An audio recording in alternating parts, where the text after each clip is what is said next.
Ajman police club പരിസരത്ത് റമളാനിൽ എല്ലാ ദിവസവും വൈകുന്നേരം 6 മുതൽ രാത്രി 2 വരെ റമളാൻ കാർണിവൽ സംഘടിപ്പിക്കുന്നു. പ്രവാസി കുടുംബങ്ങൾക്ക് റമളാൻ രാവുകൾ കൂടുതൽ ആസ്വാദകരമാക്കുക എന്ന ലക്ഷ്യത്തോടെയാണ് കാർണിവൽ ഒരുക്കുന്നത് എന്ന് അജ്മാൻ പോലീസ് ക്ലബ് അധികൃതർ പറഞ്ഞു. 150 സ്റ്റാളുകൾ മേളയിലുണ്ടാകും. വിവിധ കായിക പരിപാടികൾക്ക് പുറമെ ആകർഷകമായ സമ്മാനങ്ങളും കാർണിവലിൽ പങ്കെടുക്കുന്നവരെ കാത്തിരിക്കുന്നു എന്ന് വെൽത്തായ് ഗ്രൂപ്പ് ചെയർമാൻ വിഘ്നേഷ് വിജയകുമാർ പറഞ്ഞു. Ajman is growing up.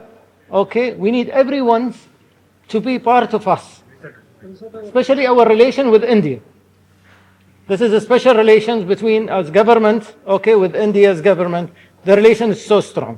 We need them stronger more and more.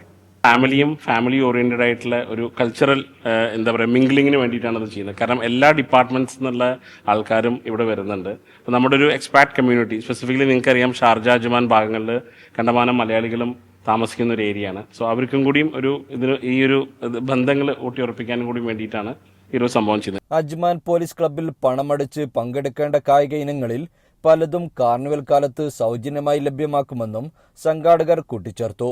വെൽത്തായുമായി സഹകരിച്ചാണ് കാർണിവൽ ഒരുക്കുന്നത്. നടി നേഹ സക്സേന, പോലീസ് ക്ലബ് ഉദ്യോഗസ്ഥർ, ഗുഡ് എർത്ത് ഇവന്റ് പ്രതിനിധികളും വാർത്താ സമ്മേളനത്തിൽ പങ്കെടുത്തു. ജീവൻ ന്യൂസ്, അജ്മാൻ.